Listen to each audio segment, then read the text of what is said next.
Hello everyone, welcome to my channel learn chemistry with Varsha. हम nomenclature of organic compounds पढ़ रहे थे और नॉमनक्लेचर में हम पढ़ रहे थे आयुपेक नेमिंग। ठीक है, लास्ट लेक्चर में हमने रूल नंबर 5 तक पढ़ लिया था, जिसमें हम लोएस्ट सम रूल अप्लाई कर रहे थे। ठीक है, अब नेक्स्ट क्या है, रूल नंबर 6 क्या है? If multiple bond is present in parent chain, then multiple bonds should get least number or lowest number. This rule is prior over the previous rules. Rest sequence is as it is. For example, जैसे हम ये example लेते हैं, इसमें क्या given है हमें? ये स्ट्रक्चर गिवन है। ठीक है, तो ये जो ब्लू वाला जो क्लाउड है, जो क्लाउड फॉर्म में मैंने बना रखा है, ये क्या है? Parent chain. ठीक है, अब नंबरिंग की बात करते हैं। इसमें मैंने दो पॉसिबिलिटीज़ दिखा रखी है, एक ग्रीन से दिखा रखी है और एक रेड से दिखा रखी है। ग्रीन वाली कहाँ से स्टार्ट है? लेफ्ट हैंड साइड से, जिसमें मल्टीपल बॉन्ड को क्या नंबर मिल रहा है? ये मल्टीपल बॉन्ड है, डबल बॉन्ड, इसको क्या नंबर मिल रहा है? फर्स्ट नंबर मिल रहा है। और सब्स्टिट्यूएंट जो है उसको क्या मिल रहा है? सेकेंड। ठीक है, और दूसरी जो मैंने नंबरिंग की है उसमें मल्टीपल बॉन्ड को क्या मिल रहा है? मल्टीपल बॉन्ड को नंबर मिल रहा है 4 और सब्स्टिट्यूएंट को क्या मिल रहा है? 4। ठीक है, तो इस अकॉर्डिंग क्या होगा? ये वाला प्रेफरेबल होगा क्योंकि इसमें मल्टीपल बॉन्ड को भी फर्स्ट नंबर मिल रहा है, लोएस्ट नंबर मिल रहा है, और सब्स्टिट्यूएंट को सेकंड नंबर मिल रहा है। इसमें दोनों में 4 मिल रहा है, तो प्रेफर्ड नंबरिंग कौन सी होगी? ये वाली। ठीक है,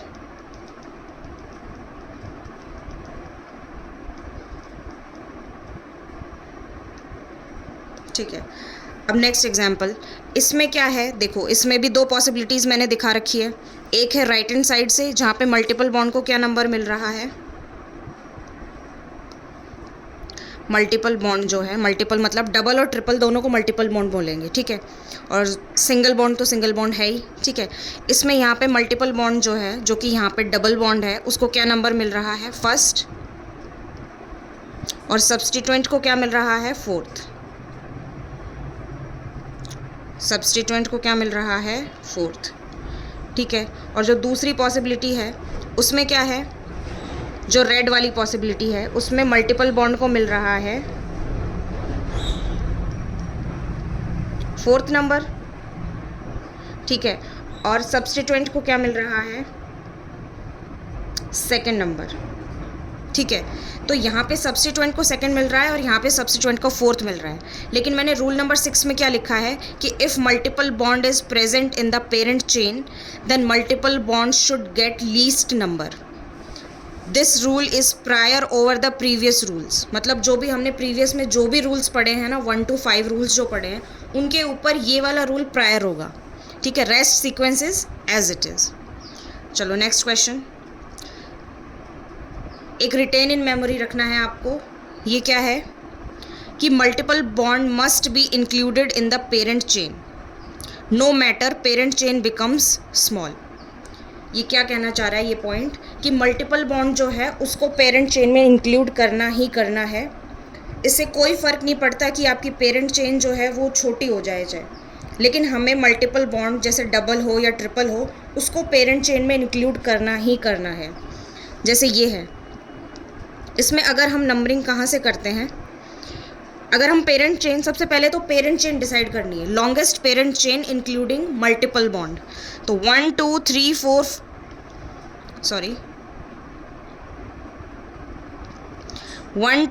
4 5 6 पेरेंट चेन। वैसे तो ये लंबी है, ये वाली चेन जो है, लेकिन इसको पेरेंट चेन इसलिए कंसिडर नहीं करेंगे क्योंकि अगर हम इसको कंसिडर करते हैं, इस वाले को जो मैं अभी ये पेन से जो राउंड करके दिखा रही हूँ, इसको इसलिए कंसिडर नहीं कर सकते क्योंकि इसमें डबल बॉन्ड नहीं आ रहा है।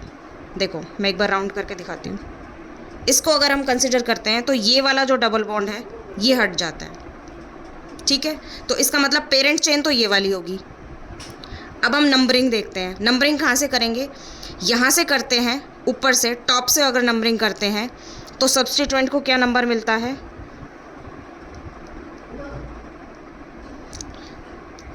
सब्स्टिट्यूएंट को क्या नंबर मिलता है? सेकेंड। और अगर हम बॉटम से नंबरिंग करते हैं, नीचे से, जो मैंने रेड पेन से किया हुआ है, तो सब्स्टिट्यूएंट को क्या नंबर मिलता है? यहाँ से क्या मिल रहा है? थर्ड। ये थर्ड नंबर मिल रहा है। और यहाँ से करते हैं तो सेकंड मिल रहा है। इसका मतलब हमें इस वाले को प्रेफरेंस देनी चाहिए, क्योंकि डबल बॉन्ड जो है, मल्टीपल बॉन्ड, उसको तो यहाँ से भी मल्टीपल बॉन्ड को कौन कौन सा नंबर मिल रहा है? मल्टीपल बॉन्ड को तो टॉप से नंबरिंग करते हैं तब भी क्या मिल रहा है? फर्स्ट नंबर मिल रहा है। और कौन सा मिल रहा है? थर्ड। और बॉटम से करते हैं तब भी वही फर्स्ट और थर्ड मिल रहा है। तो इसका मतलब अब हम किसको प्रेफरेंस देंगे? मल्टीपल बॉन्ड को तो प्रेफरेंस दे दी हमने। अब जो सब्स्टिट्यूएंट है उसको हम प्रेफरेंस देंगे। सेकंड प्रेफरेंस हम किसको देंगे? सब्स्टिट्यूएंट को। तो उसको सेकंड नंबर जहाँ से मिलेगा, तो मतलब जो ग्रीन वाला पेन से मैंने जो किया हुआ है वो प्रेफर्ड नंबरिंग होगी। ठीक है, अब आते हैं रूल नंबर 7 पे। रूल नंबर 7 क्या कह रहा है? If multiple bond get least number means कि same number from all possibilities, मतलब जितनी भी पॉसिबिलिटीज़ हम ड्रॉ करके देख रहे हैं उसमें सभी को लीस्ट नंबर मिल रहा है। मतलब मल्टीपल बॉन्ड्स जो हैं उनको लीस्ट नंबर मिल रहा है सारी पॉसिबिलिटीज़ में। Then apply rule number 1 to 5। ठीक है, तो फर्स्ट प्रायोरिटी तो हमें इसको देनी है। If multiple bond is present in the parent chain then multiple bond should get least number. This rule is prior over the previous rules. Rest sequence is as it is. ठीक है, फिर क्या है? Retain in memory multiple bond must be included in the parent chain no matter parent chain becomes small. ठीक है, इतना apply करने के बाद रूल नंबर 7 क्या है कि if multiple bond gets least number means same number from all possibilities then apply rule number 1 to 5। ठीक है, जैसे फॉर एग्जाम्पल अब ये देखते हैं हम, इसमें देखो क्या हो रहा है। 1 2 3 4 5 6 यहाँ से नंबरिंग कर रहे हैं लेफ्ट हैंड साइड से, तो भी क्या हो रहा है? मल्टीपल बॉन्ड को क्या नंबर मिल रहा है? मल्टीपल बॉन्ड को क्या नंबर मिल रहा है? थर्ड। ठीक है, और सब्स्टिट्यूएंट को क्या मिल रहा है? सब्स्टिट्यूएंट को मैं एस लिख देती हूँ। सब्स्टिट्यूएंट को मिल रहा है 2 and 5। ठीक है, और अगर हम बॉटम से नंबरिंग करते हैं, मीन्स लेफ्ट हैंड साइड से नंबरिंग करते हैं, राइट हैंड साइड से, सॉरी, ये तो लेफ्ट हैंड साइड का है, राइट हैंड साइड से नंबरिंग करते हैं तो डबल बॉन्ड को क्या नंबर मिल रहा है? वही 3 मिल रहा है। और सब्स्टिट्यूएंट को क्या मिल रहा है? 2 and 5, ये जो है। ठीक है, तो इसका मतलब multiple bond is getting third number and substituents are getting second and fifth number. ठीक है, तो इस अकॉर्डिंग इसकी नंबरिंग कैसे हो जाएगी? सबसे पहले तो पेरेंट चेन हमें कंसिडर करनी है कि कौन सी वाली लेनी है। पेरेंट चेन में हमें मतलब कि जो ये रूल नंबर 6 है ना, इसको सबसे प्रायोरिटी पे रखना है। इसीलिए लिखा है हमने कि this rule is prior over the previous rules, rest sequence is as it is. ठीक है, ये मल्टीपल बॉन्ड जो है, डबल बॉन्ड, इसको हमें इंक्लूड करना ही करना है पेरेंट चेन में, चाहे पेरेंट चेन छोटी क्यों ना हो जाए, जो मैंने ये रिटेन इन मेमोरी में लिखा है। ठीक है,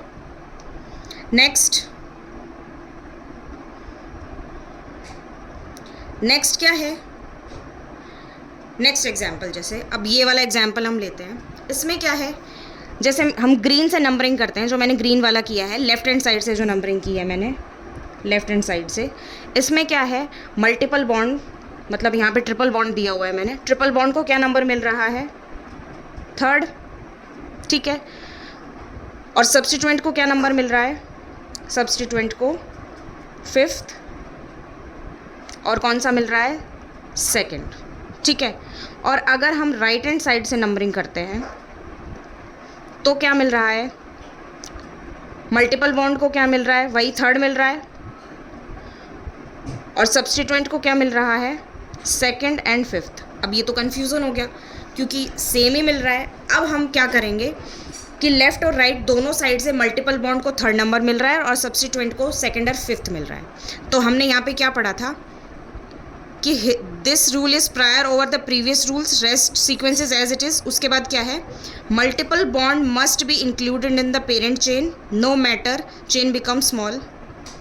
कौन सा था, हाँ ये वाला था, if multiple bond get least number from all the possibilities then apply rule 1 to 5। इसका मतलब क्या है कि अब कन्फ्यूज़न क्या है यहाँ पे कि मल्टीपल बॉन्ड को भी हम सेम नंबर दे पा रहे हैं और सब्स्टिट्यूएंट को भी दे पा रहे हैं। तो अब यहाँ पे आप यहाँ पे हिंट पढ़िए।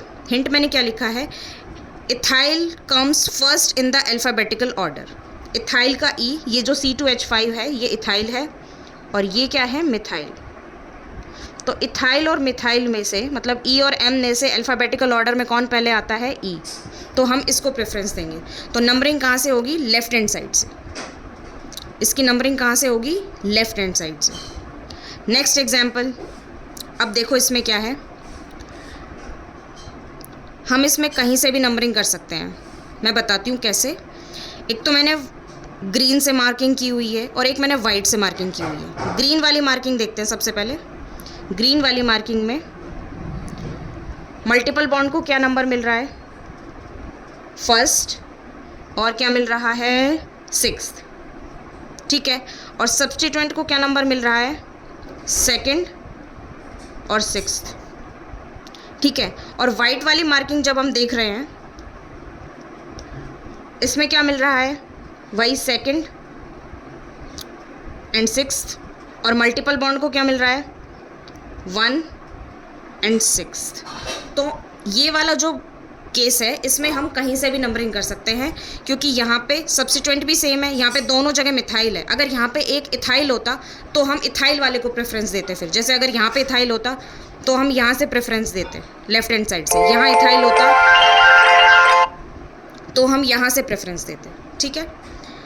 तो इसमें क्या लिखा है, substituent and multiple bonds both get same priority from both possibilities, that is multiple bond की पोजीशन क्या है, 1st and 6th, and substituents की पोजीशन क्या है, 2nd एंड 6th। ओके, अब एक क्वेश्चन है आपके लिए, ये आपको सॉल्व करना है। ये क्वेश्चन दिया हुआ है, इसमें आपको क्या क्या बताना है, answer the following questions in reference to above question. इसमें हमें सबसे पहले बताना है, how many carbon atoms does a parent chain contain, मतलब आपको नंबर ऑफ कार्बन एटम्स बताने हैं, ठीक है। आपको क्लाउड बना के आपको सबसे पहले पेरेंट चेन सेलेक्ट करनी है, उसके बाद आपको नंबरिंग करनी है। अब नंबरिंग आपको किस अकॉर्डिंग करनी है, वो जो मैंने रूल नंबर 1 to 7 जितने भी पढ़ाए हैं उसके अकॉर्डिंग आपको नंबरिंग करनी है। उसके बाद आपको सेकंड क्वेश्चन बताना है, what number does a double bond contain, double bond का क्या नंबर होगा। और थर्ड है, how many substituents does a parent chain contain, ठीक है। और उनका नाम भी लिखना है कि वो कौन कौन से सब्स्टिट्यूएंट्स हैं। ओके, तो आप नेक्स्ट लेक्चर तक इस क्वेश्चन को सॉल्व कीजिए और कमेंट सेक्शन में इसके आंसर दीजिए। और प्लीज़ आंसर दीजिए ताकि आपको और मुझे दोनों को ये आइडिया लगेगा कि आपको अभी तक का पढ़ाया हुआ समझ आया भी है या नहीं। और अगर जैसे नहीं आया है, आप ये क्वेश्चन सॉल्व नहीं कर पाते हैं इन केस, तो आप मुझे कमेंट सेक्शन में लिख के दीजिए कि ये क्वेश्चन हमें समझ में नहीं आया या फिर ये लेक्चर हमें समझ में नहीं आया। क्वेश्चन चाहे गलत हो जाए, आपने लेक्चर अच्छे से देखा है तो क्वेश्चन डेफिनेटली होगा। और अगर नहीं होता है फिर भी आप कमेंट कीजिए कि क्या समझ में नहीं आया, तो मैं उसको वापस से एक बार समझाने का ट्राई करूँगी। Okay, this is all about this lecture. I will see you in the next video. Thank you.